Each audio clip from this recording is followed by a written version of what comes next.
নমস্কার বন্ধুরা, রিম্পা রান্নাঘরে তোমাদের সকলকে আমন্ত্রণ। আজ আমি রুই মাছের মাথা আর তেল দিয়ে পুঁই শাকের রেসিপি নিয়ে এসেছি। তো চলো চচ্চড়িটা আমি কীভাবে বানাচ্ছি দেখে নেওয়া যাক। এই রেসিপিটা আমি যেভাবে বানাচ্ছি এইভাবে একবার বানিয়ে দেখো। এটা খুব টেস্টি হয় আর খুব সুন্দর হয়। যদি রান্নাটা ভালো লাগে লাইক করো, সাবস্ক্রাইব করো আর প্লিজ আমায় সাপোর্ট করো। তোমরা প্লিজ একটা করে লাইক করো। অনুরোধ করছি পুরো ভিডিওটা দেখার। আর যারা নতুন দেখছো তারা ভিডিওটাকে ছেড়ে যাওয়ার আগে প্লিজ সাবস্ক্রাইব করে দিও। আমি এখানে কচু, ঝিঙে, কুমড়ো আর বেগুন, আলু আর পুঁই শাক নিয়ে নিয়েছি, আর মাছের মাথা, মাছের তেল নিয়ে নিয়েছি। কড়া গরম হয়ে গেছে, এবার কড়ার মধ্যে আমি তেল দিয়ে নিলাম। কড়ার মধ্যে তেল দিয়ে আমি কচুটাকে প্রথমে দিয়ে নিয়েছি। কচুটাকে একটু ভেজে ভেজে নেব, যাতে কচুটা খুব ভালোভাবে সিদ্ধ হয়ে যায়। দেখবে কখনো কচু কিন্তু যদি ভেজে ভেজে নাও তাহলে কচু কিন্তু বেশ ভালো মতো সিদ্ধ হয়ে যায়, সিদ্ধ হতে অসুবিধা হয় না। কিন্তু যদি এমনি দিয়ে দাও তাহলে দেখবে কচুটা সিদ্ধ হতে অনেকটা সময় নিচ্ছে। তাই সবসময় চেষ্টা করবে কচু তেলের মধ্যে দিয়ে সিদ্ধ করে ভেজে নিয়ে সিদ্ধ করে নেওয়ার। ব্যাস, তারপর আলুটাকেও দিয়ে নিয়েছি। আলুটা কচুর সাথে বেশ কিছুক্ষণ ভেজে নিয়ে কুমড়োটা দিয়ে নিলাম। কুমড়োটাও আলুর সাথে বেশ কিছুক্ষণ মিশিয়ে নিয়েছি, দিয়ে একটু ভাজা ভাজা করে নিয়েছি।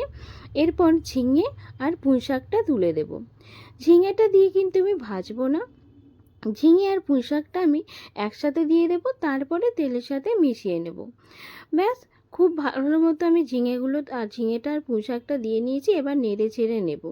দেখো খুব সাবধানে পুঁই শাকটাকে তেলের সাথে ভালোভাবে মেশাতে হবে, কারণ অনেকটা পুঁই শাক আমরা হয়ে যাই। কারণ আমরা যখন কাটি অনেকটা পুঁই শাক থাকে, কিন্তু যখন রান্না হয় সেটা কমে যায়। তাই পরিমাণটা সর্বক্ষণই একটু বেশি করে নিই, তাই সাবধানে একটু নেড়ে চেড়ে মিশিয়ে নিও। ব্যাস, আমার ভালোভাবে মেশানো হয়ে গেছে। আমি একটু ঢেকে দিয়েছিলাম, তারপরে যখন একটু কমে কমে এসছে সেই সময় আমি লবণটাকে দিয়ে নিলাম। এই সময় লবণটা দিয়ে নিলে লবণটা খুব ভালো মতো সবজির সাথে মিশিয়েও যায়, আর সবজিটা খুব ভালো মতো সিদ্ধও হয়ে যায়।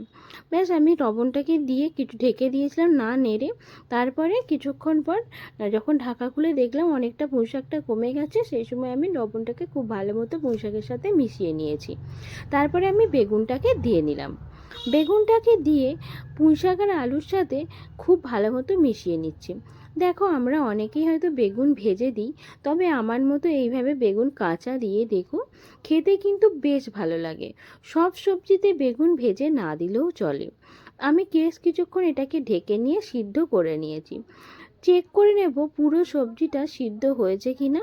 তার আগে আমি ঝাল অনুযায়ী এখানে কাঁচা লঙ্কা ব্যবহার করছি।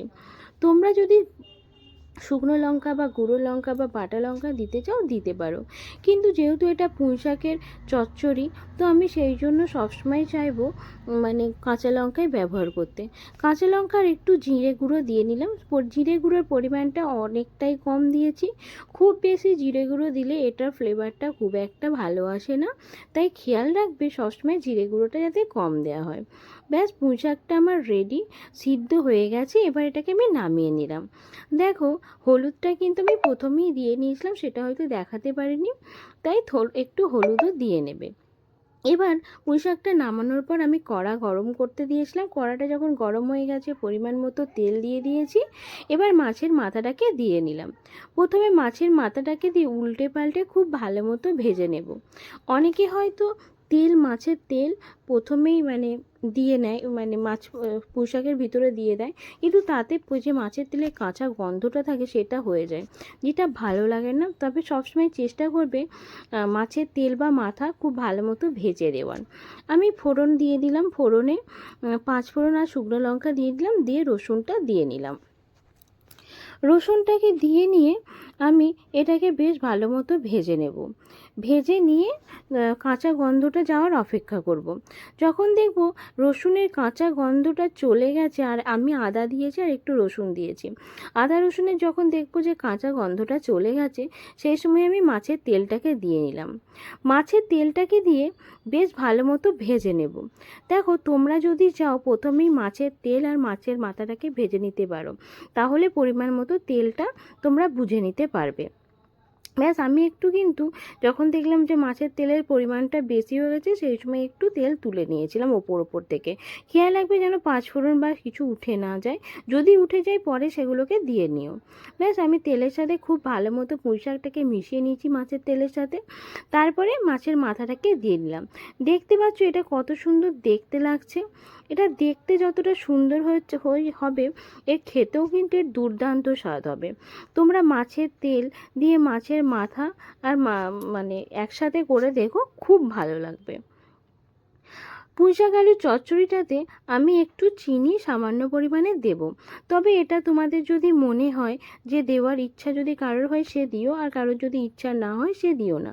তবে আমার মনে হয় যে কোনো চচ্চড়িতে একটু যদি চিনি দেওয়া যায় তাতে এর টেস্টটা খুব ভালো আসে। তাই আমি সবসময় একটু সামান্য পরিমাণে চিনি দেওয়ার চেষ্টা করি। ব্যাস বেশ কিছুক্ষণ মানে তেলে যখন ফোড়নটা দেওয়ার পর খুব ভালোভাবে নেড়ে চেড়ে নিয়েছি এবং যেটুকু জল ছিল সেটাও একটু একটু শুকিয়ে নেব। লবণ আর ঝালটা এই সময় চেক করে নেব। রান্নাটা পুরো রেডি। আমি এবার এটাকে নামিয়ে নেব।